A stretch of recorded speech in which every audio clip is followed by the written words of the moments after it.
Hello friends and welcome to another video.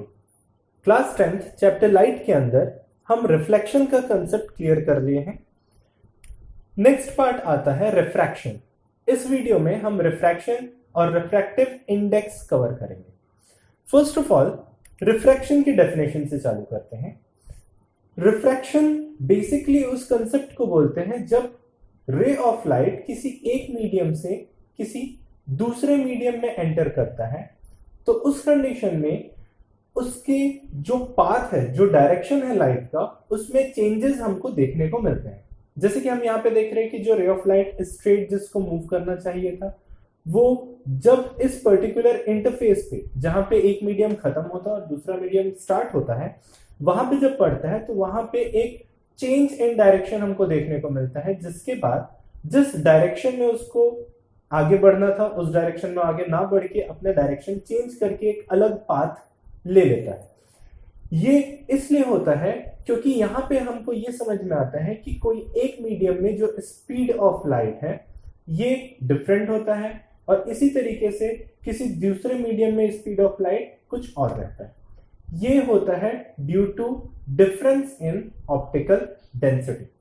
तो जब हम ऑप्टिकल डेंसिटीज के चेंज की बात करते हैं तो जब भी ऑप्टिकल डेंसिटी चेंज होएगा from denser medium to rare medium या from rare optical medium to denser optical medium, तो उस कंडीशन में हम बात करते हैं कि डायरेक्शन ऑफ लाइट चेंज हो जाती है। यहां पे हम देखते हैं जो रिफ्रैक्शन ऑफ लाइट है वो होगा जब कोई रे ऑफ लाइट इंटरफेस पे इंसिडेंट होता है। इंटरफेस या जंक्शन वो एक एरिया है या फिर वो लाइन हम बोल सकते हैं जहां पे एक मीडियम खत्म होता है और दूसरा मीडियम स्टार्ट होता है। तो इस इंटरफेस पे basically change in the direction of light exist करेगा। यहां पे हम देखेंगे कि जो रेयर और डेंस ऑप्टिकल मीडियम है ये एक रिलेटिव फिनोमेना है। रिलेटिव फिनोमेना का मतलब होता है कि जब कोई एक मीडियम किसी दूसरे के कंपेयर में ज्यादा डेंस हो या फिर ज्यादा रेयर हो। जो इंसिडेंट रे है ये जब एक किसी एंगल पे इस सरफेस पे आके इंसिडेंट होता है तो उस कंडीशन में इसमें जो पाथ है, जो इसके डायरेक्शन है, इसमें चेंजेस आते हैं और ये डायरेक्शन इसका चेंज हो जाता है। तो ये जो change in the direction of light है इसी को हम बोलते हैं रिफ्रैक्शन। यहां पे हम देखेंगे कि ये इंसिडेंट रे जब इस रेयर मीडियम से, इसको हम ले लेते हैं एयर, डेंसर मीडियम जिसको हम मान सकते हैं वाटर या ग्लास, इसमें जब एंटर करता है तो उस कंडीशन में जो इसका डायरेक्शन ऑफ पाथ है वो चेंज हो जाता है। चेंज्ड रे है जिसका पाथ या डायरेक्शन चेंज हो चुका है, इसको हम बोलते हैं रिफ्रैक्टेड रे। जो इंसिडेंट रे इसको बोलेंगे इंसिडेंट रे। और इस पर्टिकुलर पॉइंट ऑफ इंसिडेंस में जो एक नॉर्मल हम बनाते हैं 90 डिग्री, एक लाइन जो बनाते हैं जो 90 डिग्री है इस सरफेस के साथ, इसको बोलते हैं नॉर्मल। यहां पे हम देखते हैं कि अगर ये इंसिडेंट रे ऑब्लिक नहीं है, मींस डायरेक्टली अगर पड़ रही है, इस पे डायरेक्टली पड़ता मतलब 90 डिग्री एंगल पे पड़ता है, तो कोई भी रिफ्रैक्शन यहाँ पे एग्जिस्ट नहीं करेगा, रिफ्रैक्शन यहाँ पे नहीं होगा और ये जो रे ऑफ लाइट है ये डायरेक्टली थ्रू निकल जाएगी इस इंटरफेस के from one medium to another. पर यहां पे अगर हम बात करते हैं कि यहां पे अगर कोई रे ऑफ लाइट ऑब्लिक है, ऑब्लिक का मतलब होता है कि कोई रे ऑफ लाइट इनडायरेक्टली इस इंटरफेस पे इंसिडेंट हो रही है कोई पर्टिकुलर एंगल के थ्रू अपार्ट फ्रॉम 90 डिग्री, तो उस कंडीशन में यहां पे रिफ्रैक्शन होगा। कॉज ऑफ रिफ्रैक्शन की अगर हम बात करेंगे तो कॉज ऑफ रिफ्रैक्शन होता है जब स्पीड ऑफ लाइट चेंज होती है इन डिफरेंट मीडियम। इसका मतलब अगर हम बात करते तो एयर में स्पीड ऑफ लाइट जो रहेगी ये स्पीड रहेगी। इसके बाद अगर अपन बात करेंगे वाटर की तो वाटर में speed of light comparatively slow रहेगी।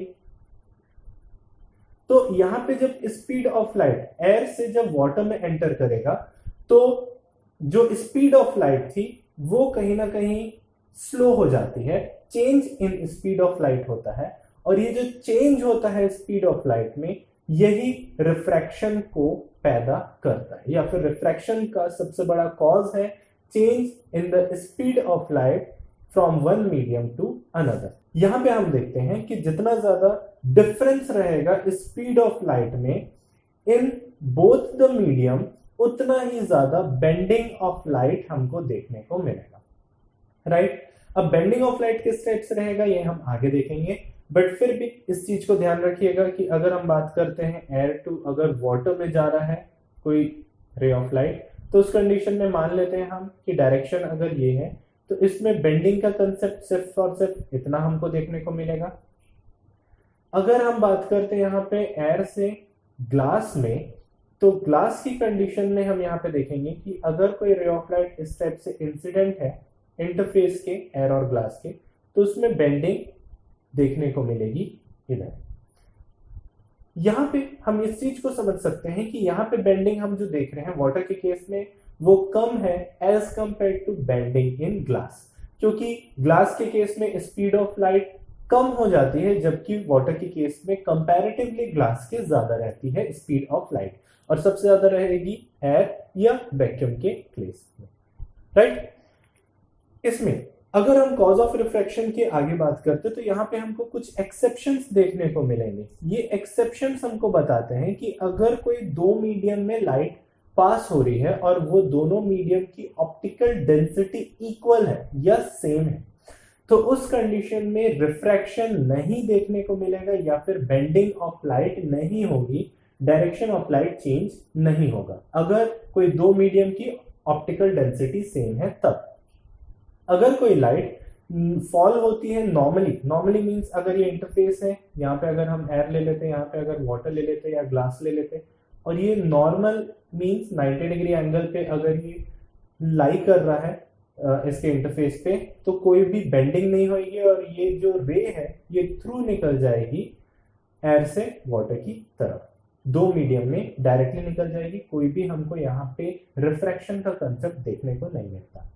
यहाँ पे एक चीज का ध्यान रखिएगा कि जो ऑप्टिकली डेंस मीडियम हम जो बात कर रहे हैं, ये ऑप्टिकल डेंसिटी मास डेंसिटी से डिफरेंट होता है। यहाँ पे अगर हम बात करते हैं तो जो केरोसिन है, केरोसिन की ऑप्टिकल डेंसिटी वाटर की ऑप्टिकल डेंसिटी से ज्यादा है, इसलिए केरोसिन के केस में bending of light compare to water ज्यादा देखने को मिलता है। जबकि अगर हम यहाँ पे बात करेंगे केरोसिन की मास डेंसिटी, तो वो वाटर के कंपेयर में कम होता है। वाटर का density mass density compare to kerosene ज्यादा रहता है। तो यहां से हम इस चीज को समझ सकते हैं कि ऑप्टिकल डेंसिटी और मास डेंसिटी में डिफरेंस होता है, राइट। नेक्स्ट हम सब रूल्स के अकॉर्डिंग चलेंगे कि बेंडिंग ऑफ लाइट या फिर डायरेक्शन जो चेंज होएगा लाइट का वो किस तरह से होता है। तो यहाँ पे कुछ रूल्स को हम देखेंगे, जैसे अगर रेयर टू डेंस मीडियम में हम मूव करते हैं, या फिर यहाँ पे हमको लिखना चाहिए optically rare to optical dense medium में जब भी हम मूव करेंगे तो रे ऑफ लाइट जो होगी वो बेंड होगी टुवर्ड्स नॉर्मल। इसको यहाँ पे हम समझते हैं। यहाँ पे हम ले लेते हैं कि एयर है, एयर से मान लीजिए कि ग्लास की तरफ रे ऑफ लाइट मूव कर रही है इस डायरेक्शन में, तो रे ऑफ लाइट इसको बोलेंगे हम इंसिडेंट रे। इंसिडेंट रे जो है, इंसिडेंट रे मूव कर रही है और ग्लास की तरफ, और इंटरफेस में हम देखते हैं कि इंटरफेस में एक्चुअल में इसका डायरेक्शन होना चाहिए था इस तरफ, जबकि ये बेंड होके चली गई है इस डायरेक्शन में। तो यहां से हम जब देख सकते हैं तो यहाँ पे हमारा जो डायरेक्शन है वो चेंज हुआ है, और ये डायरेक्शन जो बेंडिंग है लाइट की वो हुई है टुवर्ड्स नॉर्मल। ये नॉर्मल की तरफ जो लाइट होती है वो बेंड हो गई है। ये तब होगा जब ray of light rare medium से किसी भी डेंस मीडियम में मूव करेगी। यहाँ पे हमने एयर और ग्लास का कंसेप्ट लिया है, हम एयर की जगह अगर वाटर देते हैं तो वाटर और ग्लास के कंसेप्ट में भी हम इसी चीज को देखेंगे, क्योंकि रेयर मीडियम जो है दोनों के कंपेयर में वो वाटर है और डेंसर मीडियम है ग्लास। इस कंडीशन में इस चीज को ध्यान दीजिएगा कि जो एंगल ऑफ इंसिडेंस है वो हमेशा एंगल ऑफ रिफ्रैक्शन से ज्यादा रहेगा in case of rare to dense medium. तो इसको जब हम यहां पे देखते हैं तो angle of incidence angle of refraction से ज्यादा रहता है इन केस जब लाइट रे एंटर करता है optically rare to optical denser medium. अगर लाइट रे ऑप्टिकल डेंस से ऑप्टिकल रेयर मीडियम में ट्रांसफर होता है या फिर मूव करता है, तो उस कंडीशन में हम देखते हैं कि लाइट बेंड होती है अवे फ्रॉम द नॉर्मल। इसका मतलब यहां पे जब हम इस रे को इंसिडेंट रे की बात करते हैं, तो ये इंसिडेंट रे जब इंटरफेस पे पड़ता है, और यहां पे हम डेंस मीडियम को ले लेते हैं कि ये ग्लास है और रेयर मीडियम को ले लेते हैं कि ये एयर है, तो उस कंडीशन में जो हमारा एंगल ऑफ इंसिडेंस रहेगा, angle of incidence angle of refraction से कम हो जाता है, क्योंकि हमारा रे ऑफ लाइट जिसको इस डायरेक्शन में मूव करना था, अब वो मूव कर रहा है away from the normal, normal से ज्यादा दूर मूव कर रहा है। तो इसको हम देखते हैं कि जब भी dense to rare medium light transfer करता है, तो यहां पे angle of refraction angle of incidence से ज्यादा हो जाता है। ऑप्टिकली रेयर मीडियम में जो स्पीड ऑफ लाइट है वो फास्ट रहेगा, और ऑप्टिकल रेयर मीडियम में जो स्पीड ऑफ लाइट है वो स्लो रहेगा। इसीलिए ये जो चेंज होता है in speed due to optical density of two mediums, इसी कंसेप्ट के कारण हम ये बोलेंगे कि रिफ्रैक्शन का कंसेप्ट यहां पे एप्लीकेबल होता है, क्योंकि यहां पे स्पीड ऑफ लाइट चेंज होती है। अब आते हैं हम रिफ्रैक्टिव इंडेक्स में। तो रिफ्रैक्टिव इंडेक्स सिंपली एक तरीका है जिससे हम बेंडिंग ऑफ लाइट का पता कर सकते हैं। Bending of light means capacity of bending of light means कितना ज्यादा कोई पर्टिकुलर लाइट जब वो एक से दूसरे मीडियम में मूव करेगा तो वो बेंड होगा। मान लीजिए यहाँ पे मीडियम 1 से मीडियम 2 में अगर कोई लाइट मूव कर रही है, तो उसकी बेंडिंग कैपेसिटी कितनी है या फिर वो कितना ज्यादा बेंड होती है, ये कौन बताएगा? Refractive index. तो इसको हम सिंपली यहां पे लिख सकते हैं extent of bending of light when moving from one medium to another medium, right. यहां पे हम अगर बात करते हैं रिफ्रैक्टिव इंडेक्स की, तो ये डिपेंड करता है नेचर ऑफ मटेरियल पे, क्योंकि हर मटेरियल का ऑप्टिकल डेंसिटी अलग होता है। भले ही हम अगर ग्लास की बात कर रहे हैं, तो हम मान लीजिए अगर ग्लास की बात कर रहे हैं, तो ग्लास में भी अगर हम बात करते हैं क्राउन ग्लास या फिर हम बात करते हैं फ्लिंट ग्लास, तो दोनों की ऑप्टिकल डेंसिटी अलग होती है, इसलिए दोनों का ऑप्टिकल डेंसिटी के कारण रिफ्रैक्टिव इंडेक्स भी डिफरेंट होता है। तो इसलिए refractive index first of all depend करता है नेचर ऑफ मटेरियल पे, सेकंड वो डिपेंड करता है वेवलेंथ पे, wavelength of light. That means कि पर्टिकुलर अगर किसी कलर की लाइट इंसिडेंट हो रही है तो उसका बेंडिंग अलग होगा, जबकि दूसरे कलर की लाइट का बेंडिंग अलग होगा। जैसे कि अगर हम यहाँ पे लेते हैं रेड, तो रेड की वेवलेंथ ज्यादा होगी, इसलिए इसकी बेंडिंग जो है, इसकी बेंडिंग कंपैरेटिवली लो रहेगी वायलेट से, क्योंकि वायलेट की वेवलेंथ लो है तो इसका बेंडिंग क्या हो जाएगा इस कंडीशन में? High, right.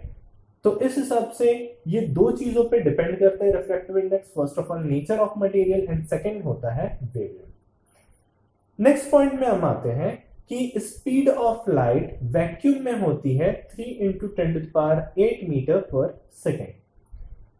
हम यहाँ पे जब 10th क्लास में पढ़ते हैं तो एयर में जो लाइट की स्पीड है उसको अप्रोक्सीमेट इक्वल टू वैक्यूम लेके चलते हैं ताकि हमको कैलकुलेशंस में इजी रहे।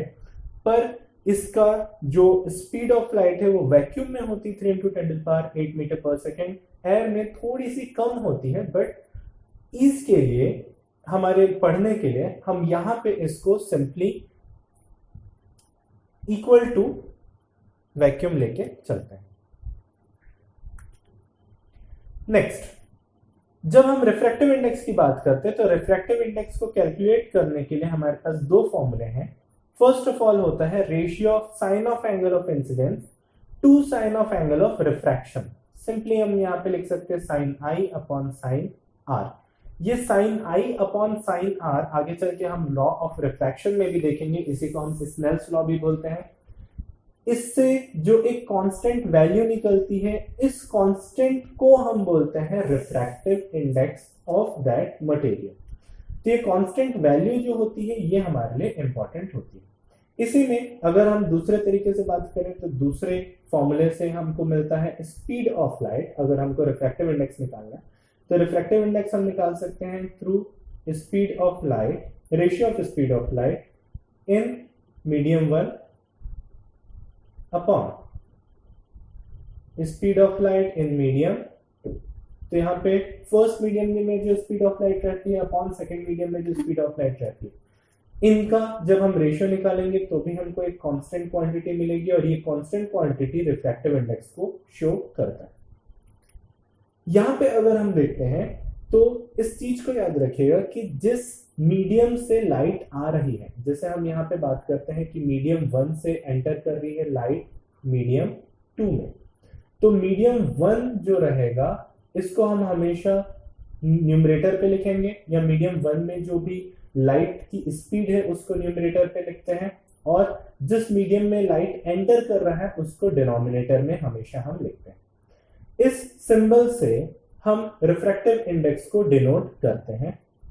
यहाँ पे ये जो 1 पार्ट है ये इस चीज को शो करता है कि इनिशियल मीडियम जो है मीडियम 1, जिसको हम यहाँ पे इनिशियल मीडियम भी बोलेंगे, तो इनिशियल मीडियम जो है मीडियम 1 वो रहता है, और मीडियम 2 जो है इसको हम फाइनल मीडियम बोलते हैं जिसमें फाइनली लाइट एंटर करता है। इसको हम लिखते हैं राइट साइड में, राइट। अब sine A upon sine R constant, ये जो कांस्टेंट है यही रिफ्रैक्टिव इंडेक्स को शो करता है of medium 2 with respect to medium 1। अब रिफ्रैक्टिव इंडेक्स जो होता है ये हमको शो करेगा ये मीडियम 2 का, बट मीडियम 2 का जो रिफ्रैक्टिव इंडेक्स है वो है विथ रिस्पेक्ट टू मीडियम 1। अगर मीडियम 1 हमारा यहाँ पे एयर है तो हो सकता है कि उसका रिफ्रैक्टिव इंडेक्स ऑफ मीडियम 2 अलग हो। अगर मीडियम 1 वाटर है तो हो सकता है कि उसका रिफ्रैक्टिव इंडेक्स अलग हो। अगर हम यहाँ पे रिफ्रैक्टिव इंडेक्स ऑफ मीडियम 2 को विथ रिस्पेक्ट टू मीडियम 1 जो है वो ग्लास अगर लेते हैं तो उसका रिफ्रैक्टिव इंडेक्स अलग आएगा। तो अलग अलग इनिशियल मीडियम्स के लिए फाइनल मीडियम का रिफ्रैक्टिव इंडेक्स अलग अलग हो सकता है। यहाँ पे सिंपली हम बात करते हैं तो हम रिफ्रैक्टिव इंडेक्स को इस टाइप से चेंज कर सकते हैं, क्योंकि हम यहाँ पे अगर रिफ्रैक्टिव इंडेक्स का फॉर्मूला देखते हैं तो यहाँ पे रिफ्रैक्टिव इंडेक्स होता है, रिफ्रैक्टिव इंडेक्स में speed of light in medium 1 upon speed of light in medium 2। But यहाँ पे अगर हम इसको इस तरीके से लिखना चाहें तो यहाँ पे अपन न्यूमरेटर को डिनोमिनेटर के नीचे डाल सकते हैं, तो यहाँ पे हम लिखेंगे speed of light in medium 2 upon speed of light in medium 1। तो इस टाइप से हम रिफ्रैक्टिव इंडेक्स को इनवर्स फॉर्म में भी लिख सकते हैं, बट उसमें आपका इनिशियल और फाइनल मीडियम इंटरचेंज हो जाएगा। नेक्स्ट टॉपिक आता है types of refractive index. Refractive index basically दो टाइप के होते हैं, एक होता है रिलेटिव रिफ्रैक्टिव इंडेक्स, दूसरा होता है absolute refractive index. Relative refractive index में जो इनिशियल मीडियम है ये हमेशा या तो वाटर हो सकता है या फिर ग्लास हो सकता है। ये इनिशियल मीडियम कुछ भी हो सकता है, बट वैक्यूम ये नहीं होगा। जब इनिशियल मीडियम वैक्यूम या एयर नहीं होगा तो उस कंडीशन में हम इसको रिलेटिव रिफ्रैक्टिव इंडेक्स बोलते हैं with respect to another medium. क्योंकि यहां पे हम जब वैक्यूम या एयर की बात करते हैं तो वैक्यूम या एयर जिसकी स्पीड हम 3 × 10⁸ लेंगे, इसको जब हम न्यूमरेटर में डालते हैं तो उस कंडीशन में उस रिफ्रैक्टिव इंडेक्स को हम बोलते हैं एब्सोल्यूट रिफ्रैक्टिव इंडेक्स। यहां पे अगर हम देखते हैं तो वैक्यूम की speed of light in vacuum हमेशा हम 3 × 10⁸ लेते हैं। जब भी ये फिगर न्यूमरेटर में आएगा तो उस कंडीशन में जो रिफ्रैक्टिव इंडेक्स निकलता है इसको बोलते हैं एब्सोल्यूट रिफ्रैक्टिव इंडेक्स। और इस कंडीशन में हम यहाँ पे जो वैल्यू निकलेगी, मींस यहाँ पे जो वैल्यू निकलती है कांस्टेंट, इस कांस्टेंट वैल्यू को हम बोलते हैं रिफ्रैक्टिव इंडेक्स ऑफ मीडियम 2। यहाँ पे अगर हम मीडियम 2 को लेते हैं crown glass, means crown glass में अगर लाइट आ रही है फ्रॉम वैक्यूम या air with speed of 3 into 10⁸ metre per second, तो उस कंडीशन में क्राउन ग्लास में जब एंटर करेगा तो यहाँ पे जो रिफ्रैक्टिव इंडेक्स होएगा क्राउन ग्लास का वो हमेशा फिक्स्ड रहता है 1.52। अगर हम यहाँ पे डायमंड की बात करेंगे तो यहाँ पे रिफ्रैक्टिव इंडेक्स हो जाएगा 2.42, और इस तरीके से एब्सोल्यूट रिफ्रैक्टिव इंडेक्स किसी पर्टिकुलर मीडियम के लिए फिक्स रहता है। तो इस तरीके से हम किसी पर्टिकुलर मीडियम का रिफ्रैक्टिव इंडेक्स कैलकुलेट कर सकते हैं। अगर हम सिर्फ और सिर्फ उस पर्टिकुलर मीडियम का रिफ्रैक्टिव इंडेक्स निकालना चाहते हैं तो, पर अगर हम यहाँ पे बात करते हैं कि अगर वाटर से रिफ्रैक्टिव इंडेक्स आ रहा, सॉरी, वाटर से अगर कोई लाइट रे आती है और एंटर करती है ग्लास में, तो उस कंडीशन में हम यहाँ पे रिलेटिव रिफ्रैक्टिव इंडेक्स की बात करेंगे, जिसमें हम जो रिफ्रैक्टिव इंडेक्स है उसमें इस तरफ लिखेंगे ग्लास और यहाँ पे लिखेंगे वाटर, और यहाँ पे जो दोनों जो स्पीड ऑफ लाइट है वो होगी with respect to water. Water में रिफ्रैक्ट जो स्पीड ऑफ लाइट है उसको हम यहाँ पे लिखेंगे न्यूमरेटर में, और डिनोमिनेटर में स्पीड ऑफ लाइट लिखेंगे विथ रिस्पेक्ट टू ग्लास। ठीक, तो इससे जो कांस्टेंट वैल्यू आएगी ये भी रिफ्रैक्टिव इंडेक्स रहेगा, बट ये रिफ्रैक्टिव इंडेक्स जो है ये रहेगा with respect to water of glass, mean refractive index of glass with respect to water. तो ये होता है हमारा टाइप्स ऑफ रिफ्रैक्टिव इंडेक्स। यहाँ पे अगर हम बात करते हैं तो यहाँ पे इसी चीज को बताया है, वाटर से अगर ग्लास में एंटर करता है तो इस कंडीशन में जो रिफ्रैक्टिव इंडेक्स है ये रिलेटिव रिफ्रैक्टिव इंडेक्स होएगा। यहाँ पे जो रिफ्रैक्टिव इंडेक्स निकलेगा इसको हम बोलेंगे रिफ्रैक्टिव इंडेक्स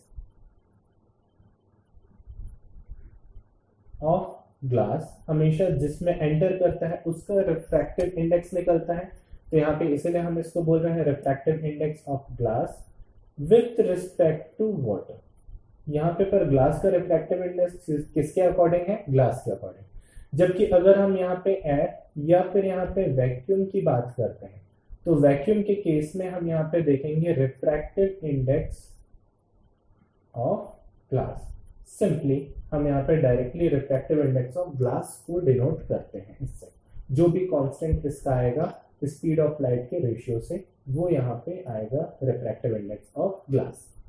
तो इस टाइप से एब्सोल्यूट और रिफ्रैक्टिव इंडेक्स में डिफरेंस होता है। यहाँ पे सिंपली एक और चीज को हमको देखना है कि जो रिफ्रैक्टिव इंडेक्स रहता है किसी भी पर्टिकुलर मटेरियल का, उसको हम निकालते हैं through absolute refractive index. Means अगर मेरे को ग्लास का रिफ्रैक्टिव इंडेक्स फाइंड आउट करना है तो मैं उसमें एयर या वैक्यूम के थ्रू लाइट को एंटर कराऊंगा, और उसके बाद जो रिफ्रैक्टिव इंडेक्स निकलेगा वो निकलेगा, या जो एब्सोल्यूट रिफ्रैक्टिव इंडेक्स होएगा उसको हम बोल सकते हैं यहाँ पे refractive index of that particular material. अगर रिफ्रैक्टिव इंडेक्स हाई होएगा तो याद रखिएगा कि ऑप्टिकल डेंसिटी उस मीडियम की ज्यादा है। अगर रिफ्रैक्टिव इंडेक्स लो होता है तो उस कंडीशन में ऑप्टिकल डेंसिटी उस मीडियम की कम होगा। यहां पे इस चीज को याद रखिएगा, अगर हम बात करते हैं refractive index of particular material तो वो हमेशा रिफ्रैक्टिव इंडेक्स ग्रेटर देन 1 होता है, क्योंकि अगर हम यहाँ पे स्पीड ऑफ लाइट की बात करते हैं इन वैक्यूम, तो स्पीड ऑफ लाइट वैक्यूम में सबसे ज्यादा होती है upon speed of light in medium. तो इसीलिए जो स्पीड ऑफ लाइट वैक्यूम में होगी ये होगी 3 into 10⁸, और वैक्यूम में इससे कम होगी। इसीलिए हमेशा ये जो वैल्यू आएगी ये ग्रेटर देन 1 आएगी। इसीलिए जब भी हम रिफ्रैक्टिव इंडेक्स फाइंड आउट करते किसी मटेरियल का या एब्सोल्यूट रिफ्रैक्टिव इंडेक्स की बात करते तो उसकी वैल्यू हमेशा 1 से ज्यादा बड़ी होगी। इस चीज को ध्यान दीजिएगा। यहाँ पे आपका रिफ्रैक्टिव इंडेक्स का और रिफ्रैक्शन का कंसेप्ट खत्म होता है। नेक्स्ट वीडियो में हम लॉ ऑफ रिफ्रैक्शन और रिफ्रैक्शन थ्रू ग्लास स्लैब देखेंगे। उसके बाद वाले वीडियो में हम रिफ्रैक्शन थ्रू स्फेरिकल लेंसेज का कंसेप्ट देखने की कोशिश करेंगे और उसके अलग अलग जो केसेस हैं उसको चेक करने की कोशिश करेंगे। Till then stay safe, study well, and all the best for your future. Thank you.